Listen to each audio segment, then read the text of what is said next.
Welcome to this week's podcast episode for the financial podcast. And I'm your host, Dr. Christopher Liu. I'm really excited about today's guest, Jenn Potter. She's goes by the Instagram handle Jenn at Live Your Best Life. And she's a public figure. She's an entrepreneur, venture builder, and speaker. And she's also into surf therapy and a runner. So I'm really happy to welcome her onto the show and share her expertise. So Jenn, welcome. Thank you so much for having me. I'm really excited to be here. Yeah, I know we had connected through mutual connections. So, tell people about your story, your background, and we'll get started. Yeah, absolutely. So like you said, my name is Jennifer Potter. I am a serial entrepreneur. I own currently 4 businesses and I have a 5th with a partnership. I also work with a nonprofit, like you said, surf therapy. I just ran the Boston Marathon and I also have 3 kids and just super busy all of the time, but I love everything I do.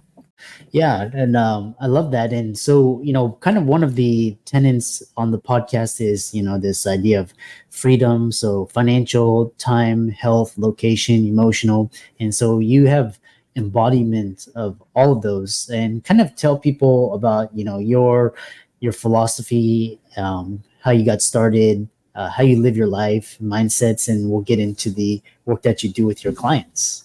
Yeah, I love that.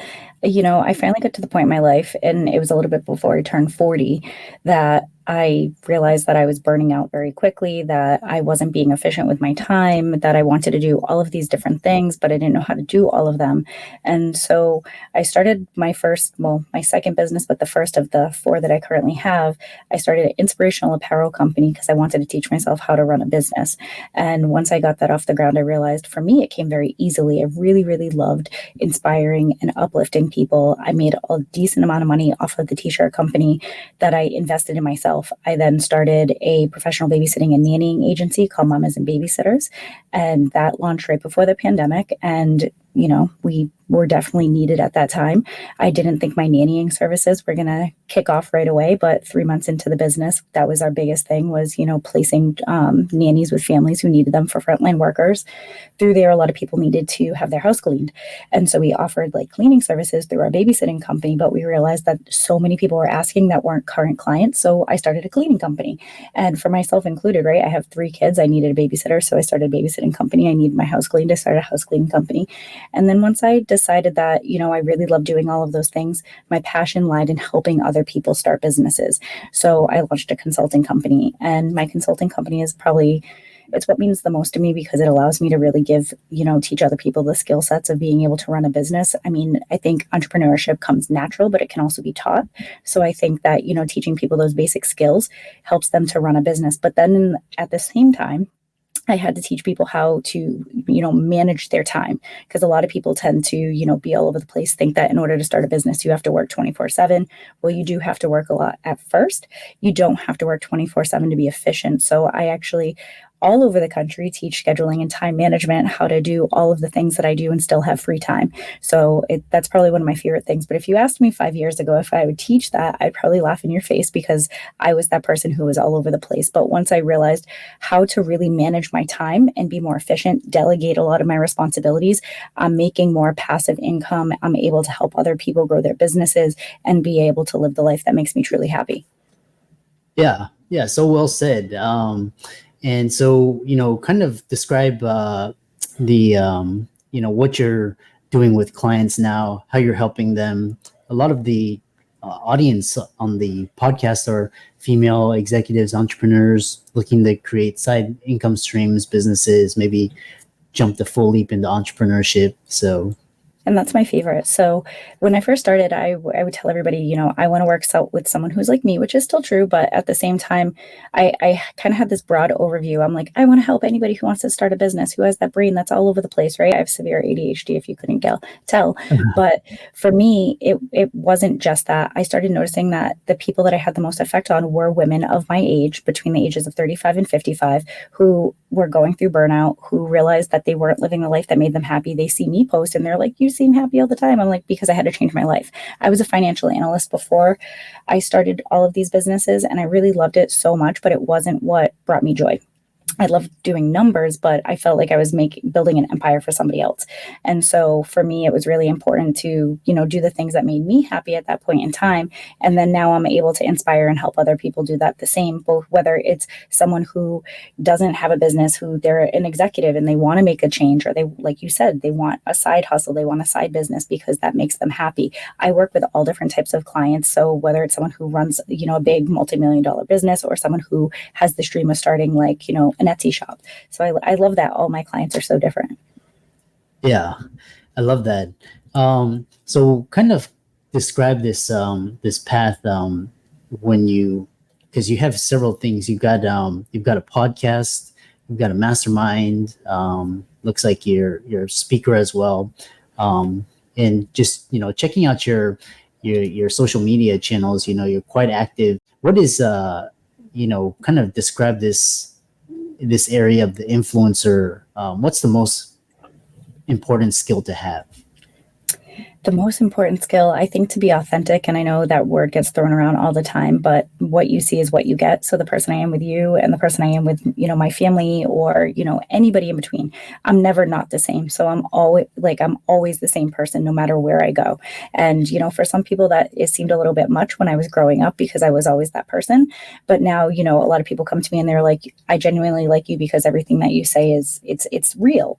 And I mean everything that I say. I don't like to sugarcoat things. So if someone asks me my opinion, I'm like, okay, if you ask me for my opinion, I'm going to give you my opinion, but just remember you asked me for my opinion.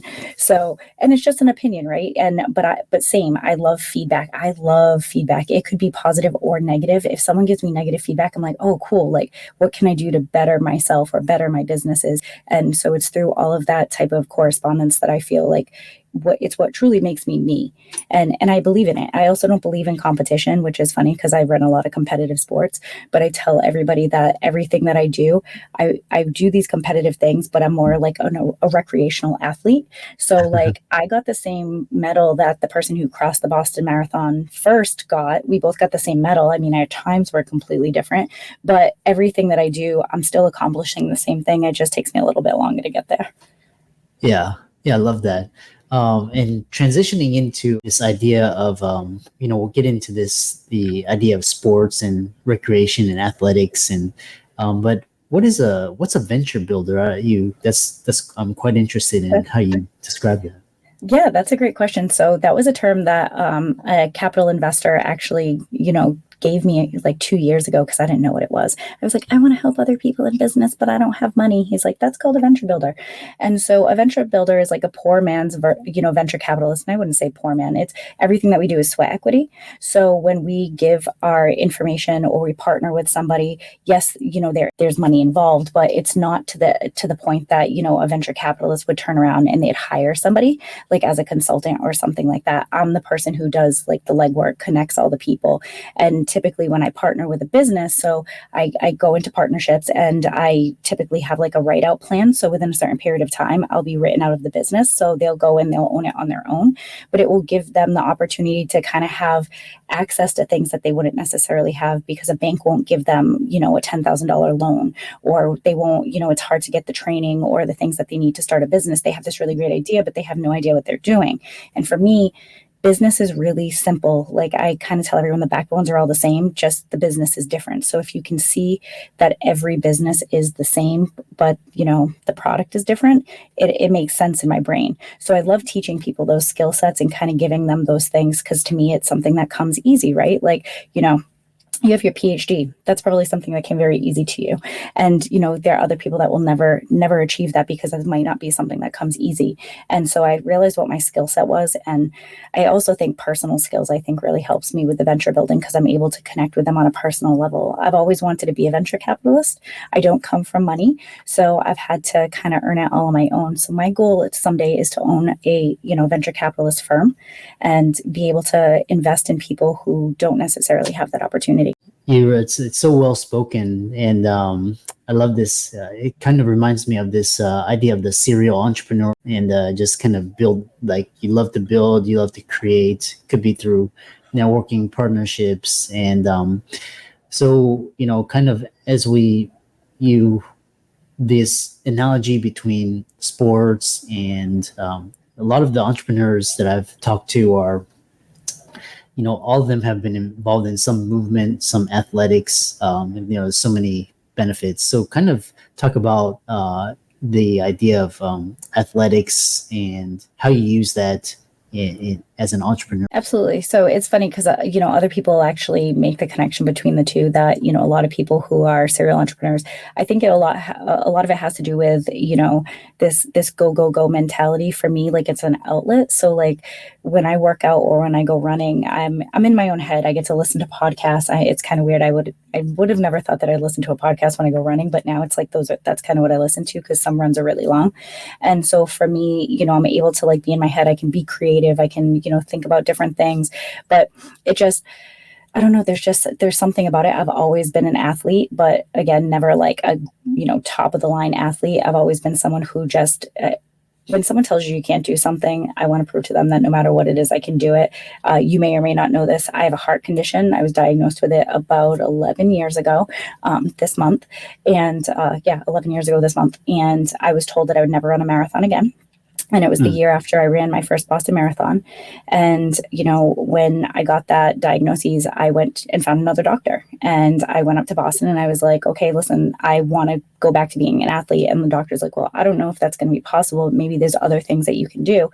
So I started running Spartan races because it allowed me to run a little bit, but not a lot. And I got my body adapted to that. And then, after that, I was like, well, after I ran my biggest Spartan race that took 7.5 hours, I was like, oh, well, if I can do this, I can run another marathon. So I kind of told myself and my cardiologist, I was like, just to let you know, like, I'm going to run a marathon. And that was right before I had a heart attack. And then I had a mild, thankfully no damage. It was a mild heart attack in 2019. And then after that, it was kind of my goal. I was like, I will run a marathon. Like, we have to live our lives the best we possibly can. And I want to do things to inspire my children and people around me, that if someone tells you you can't do something, I don't care if it took me over 6 hours to finish the Boston Marathon. I crossed that finish line. And I get teary-eyed when I think about it, because it seems so far-fetched 11 years ago. And now I'm, inspiring other people to do it. So it means a lot to me. Yeah. Yeah. I love the analogy of sports. It's like a lot of the top athletes, they're entrepreneurs at heart. And so they're always trying new training methods, new recovery methods, new diets, whatever work. There's no barriers, because it's all human performance. So, which I love. And, when you're applying that to business and mindset, resilience, there's a lot of analogies. So absolutely. some of the best entrepreneurs are, athletes or former athletes. Fascinating discussion. How can people contact you, follow you, check out your work, reach out to you? You're quite active on Instagram. So yeah, absolutely. So I'm all over social media. So if you look up Jenn Potter, if anything with Jenn Potter and live your best life, I should pop up on all social media handles, because I'm a firm believer in living your best life every single day.